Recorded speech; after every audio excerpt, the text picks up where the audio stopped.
Canton Réunion et la ville de Saint-Joseph vous présentent C'est Saint-Jo. C'est la rentrée pour votre magazine hebdomadaire avec une édition spéciale ordination du père Alexandre Laouane ce dimanche 13 août. Retour sur cette journée, puis rencontre intimiste avec le Saint-Josephois devenu prêtre. C'est maintenant, c'est Saint-Jo. Veux-tu devenir prêtre? Oui, je le veux. Une réponse qui fait d'Alexandre Laouane le plus jeune prêtre de la Réunion. À 28 ans seulement, l'enfant de Saint-Joseph fait la fierté de toute sa ville et de milliers de croyants venus de toute l'île. C'est très touchant. Depuis tout à l'heure, je fais que verser des larmes. Très belle, magnifique, très jolie, avec beaucoup de ferveur. Ah oui, une belle cérémonie. J'ai même pleuré quand on a fait le baiser. Là, c'était vraiment émouvant. Merci Seigneur pour Alexandre. Lors de l'ordination, le père Alexandre s'allonge devant les évêques, Monseigneur Aubry et Monseigneur Chanting, avant de recevoir la position des mains et les accolades de la cinquantaine de prêtres présents. Un grand moment de ferveur pour les catholiques. Merci, merci Seigneur, chantez, dansez, criez, chante au grandeur, toute ma vie chante pour vous. Oh Seigneur, parce que c'est vous Seigneur, mon sauveur. Je crois que c'était une grande fête pour tous et une grande joie, voilà, un beau cadeau du Seigneur qui nous est fait aujourd'hui. Merci.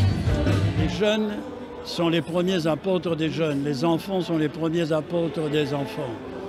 Et c'est un cadeau pour le présent, et puis c'est aussi ce dynamisme-là qui prépare l'avenir. Dans l'histoire du diocèse de la Réunion, le Sud a donné pas mal de vocations de prêtres et de religieuses. Lors de cette ordination, de nombreux élus sont présents, tant de la région que de la mairie de Saint-Joseph.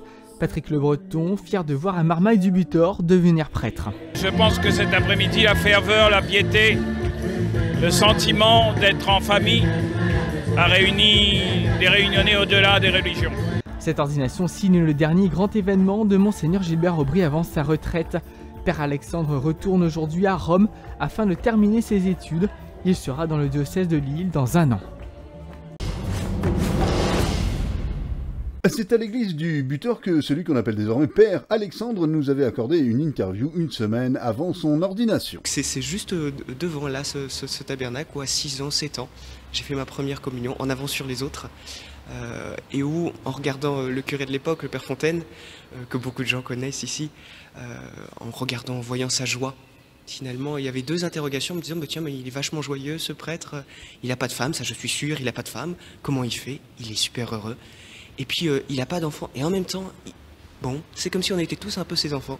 Beaucoup de gens, ils connaissent mon arrière-grand-mère ici à Saint-Joseph. C'est Madame Apagne qui avait la boutique en ville à côté de la police municipale. Il y a, je pense, une fierté de toute la communauté chinoise autour du Père Pascal, de Monseigneur Pascal.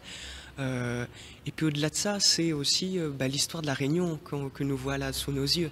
C'est-à-dire que c'est des enfants d'engagés. Qui deviennent chrétiens et qui finalement aujourd'hui écrivent tous ensemble une page d'histoire. Le Père Pascal est pas tout seul, il y a sa famille derrière lui et puis aussi au-delà d'une communauté chinoise, je pense que chaque Réunionnais peut se reconnaître là dans cette histoire de quelqu'un qui vient d'ailleurs et qui prend racine dans cette terre-là et qui fleurit pour tous.